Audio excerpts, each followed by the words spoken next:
আজকে আমি দ্বাদশ শ্রেণীর কবিতা রূপনারায়ণের কূলে অর্থাৎ রবীন্দ্রনাথ ঠাকুরের লেখা রূপনারায়ণের কূলের কিছু প্রশ্ন উত্তর সমেত অর্থাৎ ১ নম্বরের প্রশ্ন কিছু আলোচনা করব। দেখো প্রশ্নগুলি। কঠিনেরে ভালোবেসেছিলাম, কবি কেন কঠিনেকে ভালোবেসেছিলেন? সত্য কঠিন হওয়া সত্ত্বেও সত্য কখনো বঞ্চনা করে না, তাই কবি কঠিনেকে ভালোবেসেছিলেন। ২ নম্বরেরটা দেখো, রূপনারায়ণের কূলে কবিতাটি কোন কাব্যগ্রন্থের অন্তর্গত? রূপনারায়ণের কূলে কবিতাটি কবি রবীন্দ্রনাথ ঠাকুরের শেষ লেখা কাব্যগ্রন্থের অন্তর্গত। এরপরে রূপনারায়ণের কূলে কবিতাটি কবি রবীন্দ্রনাথ ঠাকুরের জীবনের কোন সময়ে রচনা, অর্থাৎ ৩-এরটা। আবারও পড়ছি প্রশ্নটা দেখো।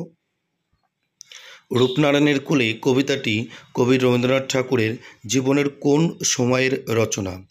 রূপনারায়ণের কূলে কবিতাটি কবি রবীন্দ্রনাথ ঠাকুরের জীবনের প্রান্ত বেলার অর্থাৎ শেষ বেলার দিকে বা জীবনের শেষের দিকে রচনা। কবি তার মৃত্যুর মাত্র মাস তিনেক আগে এই কবিতাটি রচনা করেছিলেন। নাম্বার ৪, রূপনারায়ণের কূলে বলতে কবি আসলে কি বোঝাতে চেয়েছেন?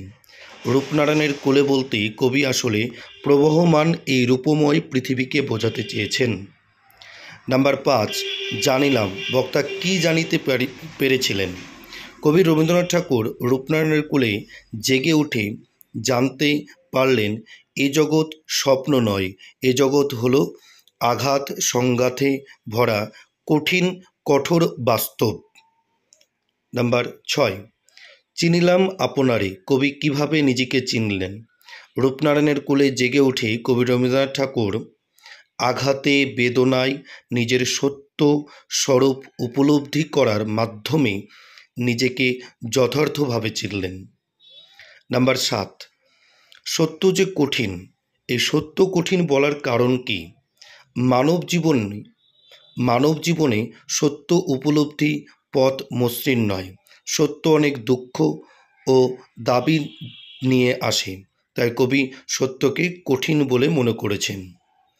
নাম্বার ৮, এই জীবনকে কবি কী বলে মনে করেছেন এবং কেন? কবি রবীন্দ্রনাথ ঠাকুর অনুভব করেছেন জাগতিক নিয়মে বেঁচে থাকতে হলে প্রতিনিয়ত দুঃখ দুর্দশা আঘাত ও তীব্র বেদনাকে বরণ করে নিতে হয়, তাই কবির এই জীবনকে দুঃখের তপস্যা বলে মনে হয়েছে। নাম্বার ৯, রূপনারায়ণের কূলে কবিতায় মৃত্যুতে সকল দেনা কিভাবে শোধ করা সম্ভব বলে কবি মনে করেছিলেন? কবি রবীন্দ্রনাথ ঠাকুরের বিশ্বাস আমৃত্যু দুঃখের সাধনায় সত্যের সকল কাঠিন্যকে হৃদয় দিয়ে ভালোবেসে মৃত্যুতে সকল দেনা শোধ করা যায়। নাম্বার ১০, কবি মৃত্যুতে সকল দেনা শোধ করতে চান কেন?